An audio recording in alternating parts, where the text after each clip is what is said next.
I'd like to extend a very big welcome to the large turnout of former staff, guests and supporters, including amongst them the new member for Wentworth, Karen Phelps, the former member for Wentworth and federal opposition leader, John Hewson, the former CPSU Secretary and now Federal Shadow Regional Communications Minister, Stephen Jones.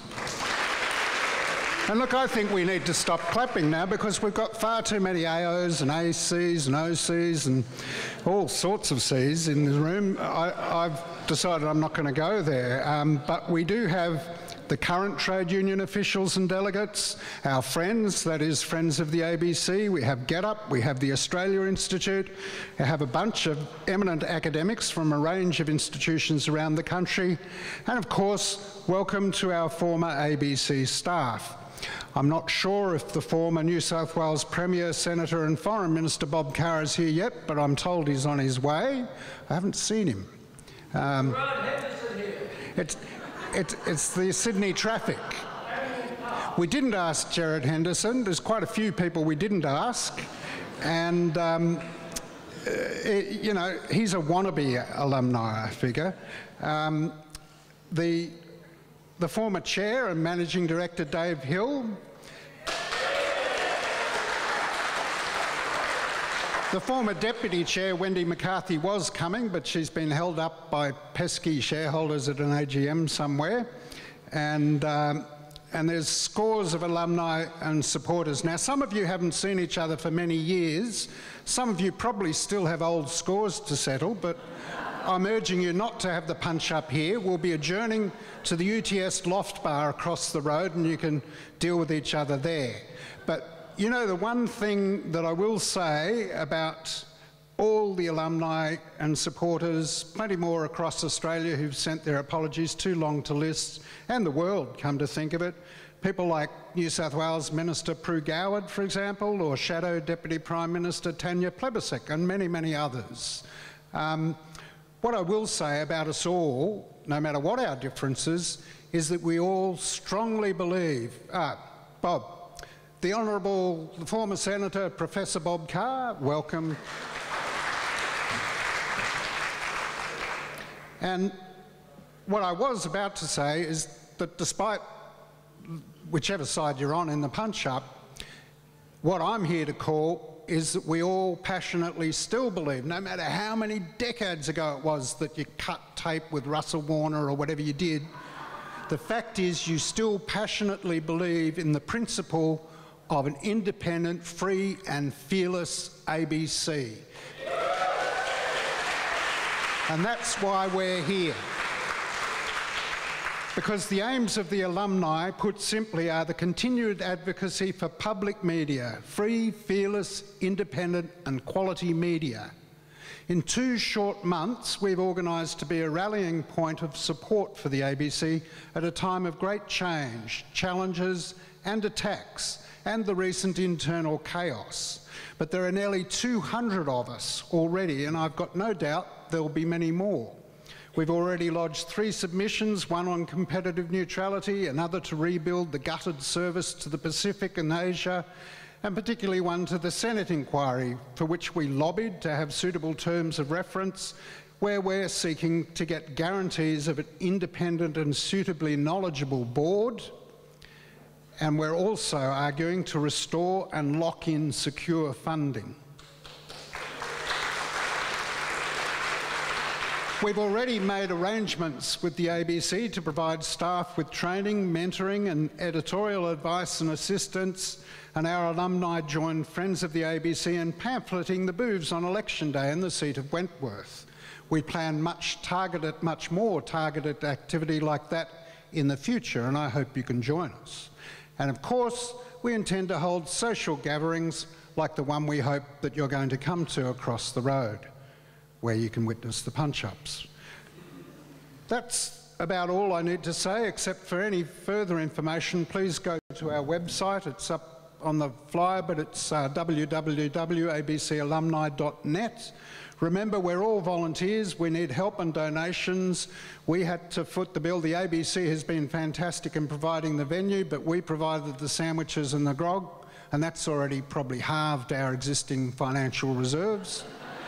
We're hoping you don't drink it all because we'll save it up for the next function.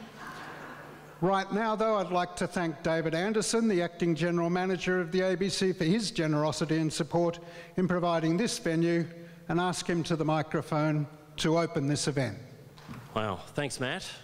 What a fantastic room full of VIPs and ABC alumni that are gathered here today.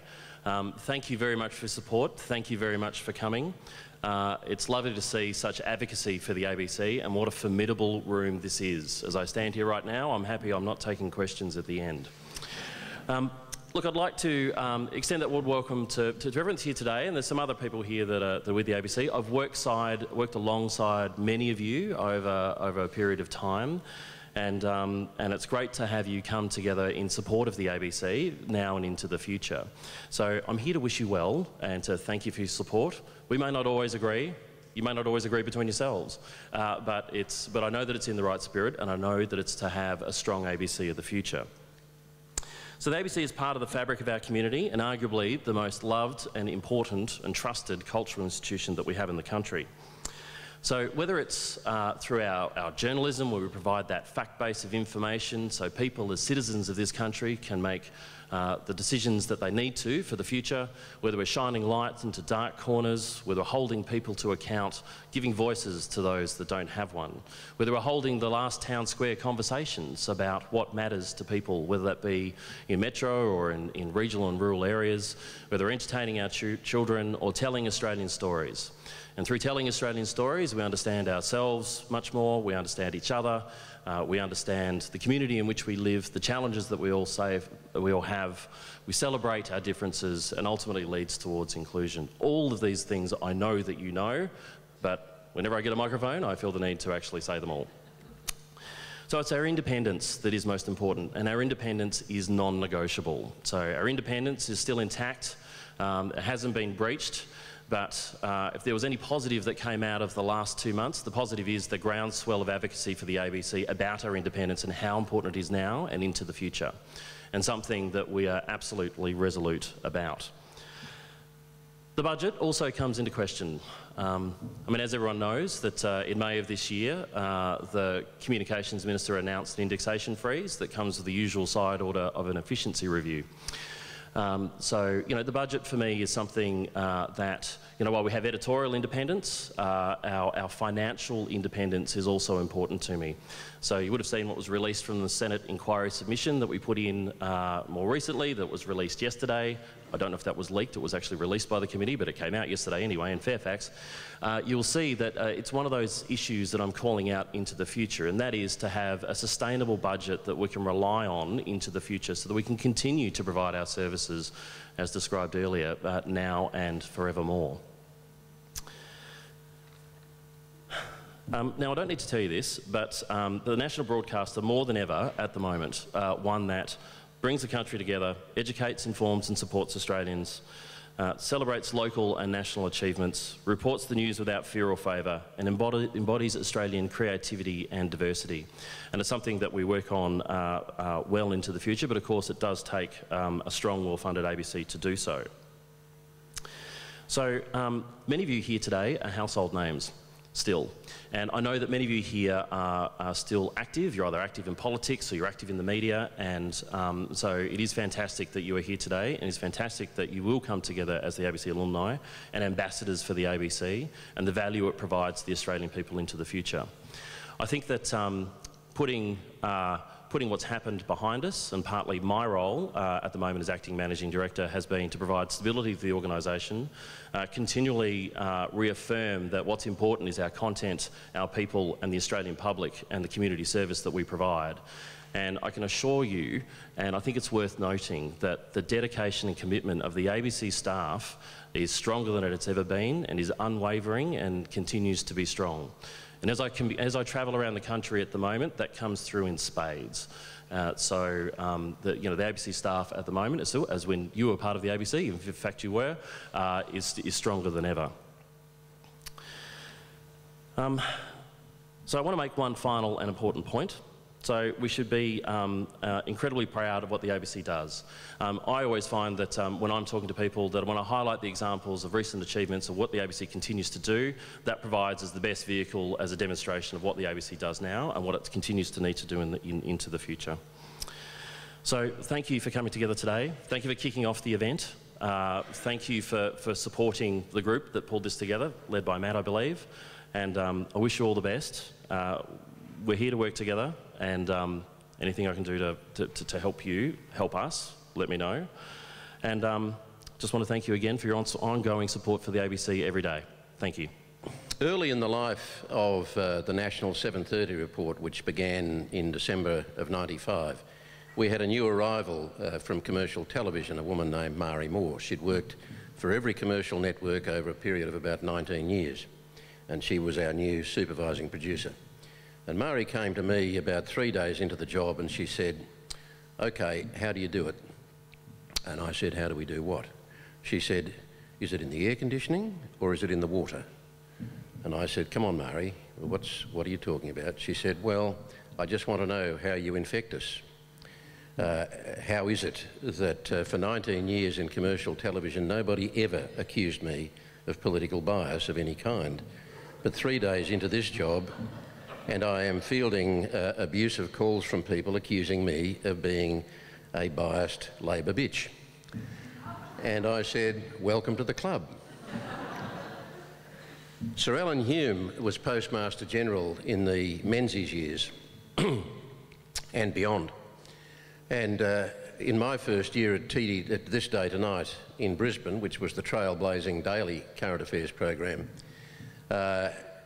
during that year, 1972, one of the reporters approached both Sir Alan Hume and a trade union official from whatever the postage union was called in those days, to do with a story that was in the news of conflict between the union, the workers, and the government, or in the PMG. And the union official agreed to do the interview. Sir Alan Hume declined. And such was the nature of the ABC's approach to journalism in those days. This was a kind of new beast. Sir Alan Hume made the assumption that if he declined, that would be the end of the matter. And TDT dared to say, well, that's a form of censorship. So we're going to still accord the union official the right to give his side of the story, and we'll just have to point out to our audience that Sir Alan Hume declined the opportunity to give the other side. Now, senior management were rather fussed about this, and they actually instructed TDT not to run that interview. Now, this is one rare moment when, in the history of the ABC, as I recall it, where that program, the executive producer of that program, took the decision that this amounted to self-censorship, and that the program wasn't going to be a part of it, and he ordained that interview go to air. He was subsequently suspended, and for his sins, he was punished by being sent to Four Corners, which I thought, as penalties go, I would have been happy with that one myself. But the point about it is that was a period when there were just assumptions that if the government assumed it was going to be like this, then more often than not, it was like that. And self-censorship, as we all know, is the most dangerous form of censorship of all. But that was one example where there was a pressure from the government. Whether Hume himself had demanded of the ABC that interview not be run was almost beside the point. He let his displeasure known, and senior management essentially backed him. I think it was probably around the same time that Stuart Littlemore ran a story which showed police being rather proactive in taking on protesters in the Vietnam moratorium, and they were essentially getting into the crowd, and they'd taken their numbers off. Now, as a result of that footage, Sir Robert Askin declared his own moratorium on TDT and wouldn't come on. In South Australia, in that period, Clive Hale was the anchor of the state-based program there, And Steele Hall, the Liberal, and he was a Liberal, Steele Hall, as the Liberal Premier, took great offence at the fact that Clive, when making a comment in an introduction, raised an eyebrow. And Steele Hall read deep political intent into that eyebrow, and he also declared a ban on TDT. 1977, George Negus had become the ABC's leading political interviewer for TDT. He did, I think, at least 2, possibly 3 interviews with Malcolm Fraser during the 77 campaign, and they were pretty strong interviews, as you would expect. They were robust interviews. There were some stories that Malcolm Fraser was displeased, and there was a bit of fuss about it. George felt the heat inside the place, and at the end of that year his contract wasn't renewed, and it was made plain to him why. Malcolm Fraser told him sometime later, was at pains to tell him sometime later, that he had not complained, and he most certainly had not sought George's resignation, sought George's sacking. So you put all of those elements together and you've got to conclude that that was a form of self-censorship. Then we come to the, I remember in the Hawke years, and David Hill's, and David's in the audience, David Hill's 8 cents a day campaign when Peter Walsh was the finance minister in the Hawke government, and if there was anything that moved, he wanted to cut it, including the ABC, and David's response was an 8 cents a day campaign where he appealed to the Australian public, knowing full well how strong and how passionate the support was, to support the ABC and put pressure on the government. Now, the Hawke government didn't like that one little bit, but there was a case of an independent managing director of the ABC standing up and being seen to be independent, backed by a board that was independent and seen to be independent. Then we came to the Howard years. We saw Donald MacDonald appointed as the chairman of the ABC. Now, I think it's one of the bad traits of human nature to forget history, and we're no better at it than anybody else. We do forget our history. And I noticed when the heat went on the ABC again recently that people were praising Donald MacDonald's chairmanship and that he had stood up for the ABC. Well, towards the middle and end of his time there, you could say that as a fact, but it certainly wasn't obvious at the start. He was John Howard's close personal friend. He came to the job with extremely pursed lips when I had him on the program immediately after budget cuts had been announced. The cuts had been announced several days before he came to the job. He'd been advised by the Minister, Richard Alston, beforehand, even though he hadn't set foot in the place yet, but the Managing Director hadn't been advised. And on every question I asked him, on all of the points that were going on at that time, there were at least 3 points on which he made plain that he was at odds with both his new Managing Director, well, he was new, but his Managing Director, Brian Johns, and he was also out of step with his Deputy Chair, Di Gribble. And I'm throwing all the questions at him, expecting an ABC chairman who might at least go through the motions of being supportive of the institution, and it was like pulling teeth. He was also the chair of the board that gave us Jonathan Shire, and he did his own backpedalling later on about that. But that is the fact of that board. Another very active member of that board was Michael Kroger, close personal friend of the Treasurer Peter Costello. There were others on the board like Janet Albrechtsen, who was at least as well known with her columns, through her columns, for her hostility to what she described as a sort of, I'm paraphrasing with my words, but a kind of poisoned ABC culture. You know, we were these kind of spiritualist socialists who somehow managed to inculcate this poison into the likes of Mari Moore and others as they walked through the door. She was on the board. Keith Winshuttle. I don't know that Keith ever displayed great passion on behalf of the ABC before he came on the board, and I don't remember him displaying much of it when he was on the board.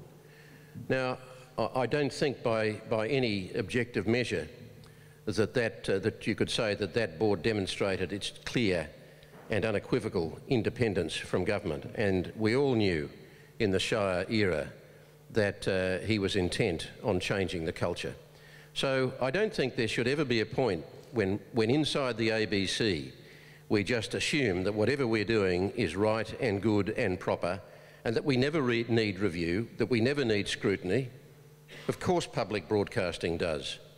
And of course mistakes get made. And of course we have our low times as well as our high points. But nonetheless, the central thread, I think, that has run through the ABC through all of this period is the spirit of the staff.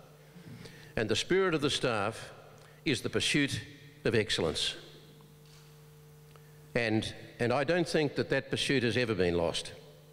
You know, even in the relatively staid days as we see them now, that probably didn't feel staid then, I think that the ABC has always had this fundamental goal, which was the pursuit of excellence in providing both information intelligently reported, intelligently and meaningfully and knowledgeably analysed, and not in a biased way.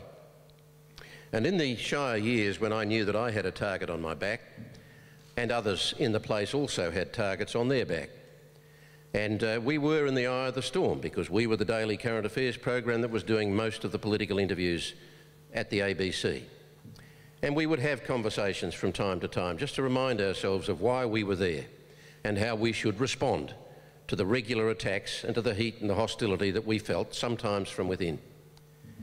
And the answer and the solution that we had arrived at from the outset and that we stayed with all the way through was walk a straight line, report fearlessly and fairly, and do not take your eye off the game and let your work speak for itself. And at the end of the Shire era, Shire was gone and we were still standing. Now, the situation today is as bad, if not worse, than at any time that I can recall since I have been a part of or even an observer watching the ABC. I think the hostility is just bizarre. You know, I can remember Bronwyn Bishop coming up to me late one budget night in Canberra. She was with a group of supporters. I was standing with a couple of colleagues and we'd just finished our budget stuff. And she came, she drew me aside and she held out her hand and she said, "Kerry, I've always admired survivors." And she said, "You are a great survivor." Shook my hand and she said, "You have no idea the extent to which you were hated on our side." She said, "You were public enemy number one." And she didn't say any more than that, and she wouldn't be pushed, and I knew she wouldn't be pushed, and I didn't expect her to go any further than that. I wasn't surprised by the broad proposition, but I was surprised to think of the mere possibility that a single journalist could be public enemy number one of a government. I mean, how absurd is that? What a waste of energy that would be if it was true. But here we are in this current climate. We've seen at least 3 budget cuts, whether it's cuts or stuff being, programs being removed.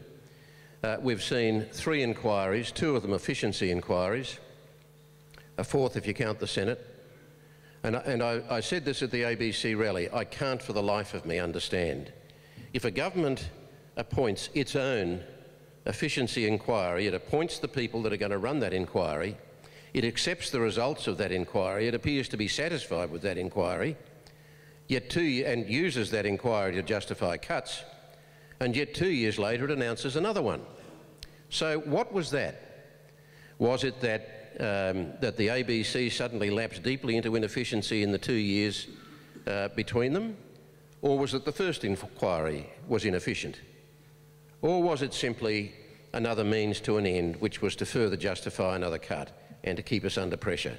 I mean, these things are open to speculation, but when they happen, you do have to ask the questions. And then on top of that, the allegations that were made about pressure from the then Prime Minister to the then chair of the ABC about hostility and anger towards two ABC staff members and the allegations that the chair then demanded their dismissal.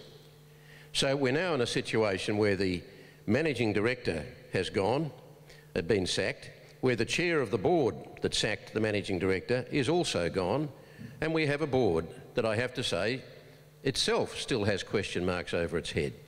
And the ABC, which has been taken through a massive upheaval, and the effects of that upheaval are still being felt today in terms of the digital revolution that we're all grappling with to one degree or another, a revolution which is utterly critical to the present, let alone the future, of the ABC. And so until, despite the fact that, that a lot of very positive comments are being made about David Anderson, nonetheless, while ever you have an acting person in the job, you have an ABC that is not going to function at its fullest. There will be seeds of doubt amongst the people walking around the place.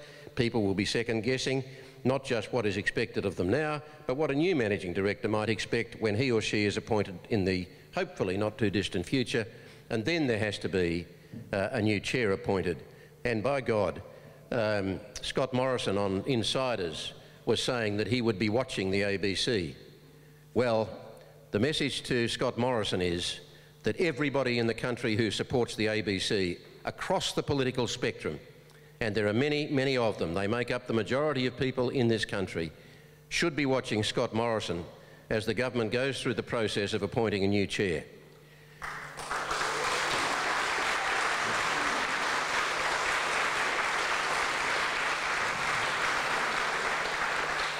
I'm in the process of travelling around the country promoting a memoir. And wherever I have gone, and I've now covered most capital cities and a number of strong regional centres as well, and wherever I have gone, despite their obvious fascination with the contents of my book, the dominant questions are about the ABC. And I urge on the alumni, and I know that Matt and his fellow organisers have got this very much front of mind, and I think it's true for friends of the ABC too, that in any presentation to the public or in private, seeking support and fighting the good fight to defend the ABC, that they never lose sight of the fact that our supporters do span the spectrum of Australian politics, and that many, many of our supporters would vote Conservative and have probably voted Conservative all their lives. Now, how is it that so many of these intelligent people, intelligent, well-educated people, watch the ABC and listen to the ABC month after month and year after year, and somehow miss the bias? Because they are amongst those who year after year, in independent polls that are taken every year, vote the ABC as the most trusted institution in the nation. For years and years, the most trusted institution in the nation. And we haven't just dealt with hostility from government, we've dealt with a block of hostility from News Corp.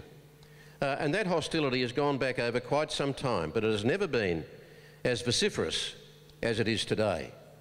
And I think everybody understands what may lie behind that, and that is that in this age of convergence, the ABC, News Corp and other newspaper groups are meeting in the middle. That is the new age. And the idea that the ABC should somehow be excluded from that is just absurd. It defies logic, it defies credulity. The ABC would go under if it was in any way restricted from sharing that space equally with every other media organisation. It is utterly vital, and I'm sure we all understand that in this room. I'll just finish by saying one thing and supporting Dave in this, and that is, at the heart of everything is genuine independence. Yes to scrutiny, yes to protecting integrity. You know, integrity takes a long time to build and it doesn't take much to lose. And every ABC employee, I'm sure, has that front of mind. But the key to it all is the independence of the board. It's the independence of the ABC, and if you're going to have an independent ABC, a truly independent ABC, where staff aren't looking over their shoulder, sometimes in fear, then you have to have a genuinely independent board. A board that is appointed at arm's length from government. Now, not the appearance of it, not the bullshit version of it, the real one. Real arm's length independence. And a government that can't guarantee that is a government that should is a government that should be judged by all ABC around the country as found wanting. Thank you very much. Thank you very much. I'd also like to acknowledge that we're on the traditional owners' country, and that we acknowledge that. I always like to acknowledge it by reflecting what we did to them, and that's the reason why we need to acknowledge it. I just want to say to Kerry that being public enemy #1 of this particular group should be put on your CV. You're doing a great job, and I think that reflects them more than you. And that's the same for every single person in the ABC who feels that they are being criticised for bias and for not doing the right thing. If you're being criticised by certain people, it's obviously you're doing the best job, and you should continue to do so. So I'm really, really honoured that you've asked me to speak, Matt, and of course, being not very biased, I'm really not honoured at all, because one has to be balanced. I started off as an Argonaut in Sydney as a young child, and from Argonaut to board member. Can you imagine anything more wonderful? I considered it to be a huge privilege to be on the ABC board. I had to jump through several hoops to independently be selected for that. I had to write a 3-page resume and what I would bring to the board, and I hope that I was selected on merit and that I wasn't a political appointment. In fact, I hadn't met Stephen Conroy until I actually went to the board, and so it hadn't been somebody that I'd even known. And I believe that a board member should have content. I know that it really is important that a board has to be independent, and Kerry's made that point, but really what the board members are there for, the directors are there for, to provide some content that's going to help the ABC in its activities. But really, aren't we there as advocates for the ABC? Where's the advocacy of this current board for anything other than I don't know what? So I don't think it should be a management in any way. The experts are all of you guys. We should have, as a board, should be advocating for you, enabling, fighting things like when Janet Albertson was put on the selection panel for the board. That was just absolutely unacceptable, and I wasn't allowed to make any comment about that because I was told it was fait accompli. Now, that's not right. We should have said it's not acceptable to have someone who loathes the ABC to actually be on the selection panel for the next board members. While I was in the ABC on the board, I did a review of science. Lovely to see Robin here. And I benchmarked the ABC against the BBC, the CBC, and for the words of people in the UK who are probably good friends of Robin Williams, but anyway, people like Robert May, the former chief scientist, was that we actually had the best science broadcasting in the world. Now, that's even more so now. And that was a serious benchmarking against the CBC as well. The breadth and depth of what the ABC did, not just in science, but that's what I discovered when I did this review, was extraordinary.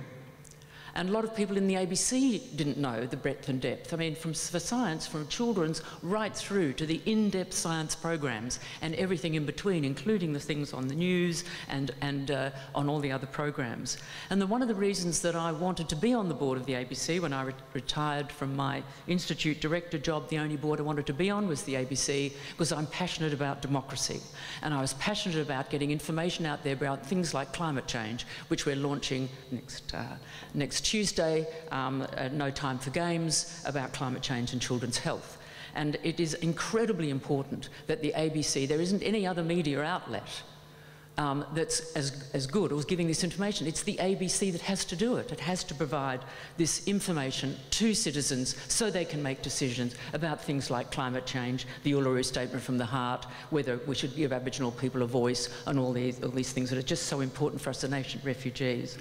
But so informing democracy, in accurate information, so much more than just news and current affairs, which of course are very important, but there's just so much more that you do. What you're doing in music, both from the teenager music right through to old people like me who love FM, but I couldn't live without Radio National.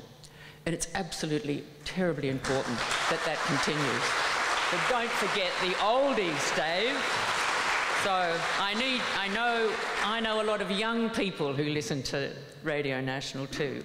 But look at the huge benefit that you are doing to trying to improve this country.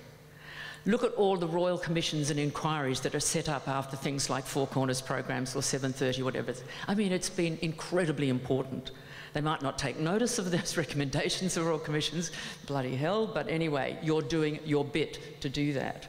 And I think if you look at the war on waste, for example, has revolutionised Australia's, look at school children, what they're doing and all those, I think it's been amazing and very important. So you're an extraordinary group of highly intelligent and passionate people, and I would do anything to help you in this alumni organisation, which I think is a brilliant initiative to help and mentor and support the group of the most outstanding, passionate, crazy people that I've ever met in my life, and I love you dearly. I will do anything to help you. Please, please use people like me. Lovely to be here. I want to say a very few words about the redemptive power of narrative.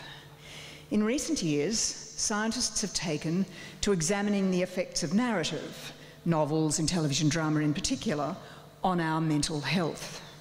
In 2015, Oklahoma University psychologists Jessica Black and Jennifer Barnes published findings that watching television drama can boost our emotional intelligence by helping us understand the inner lives of others.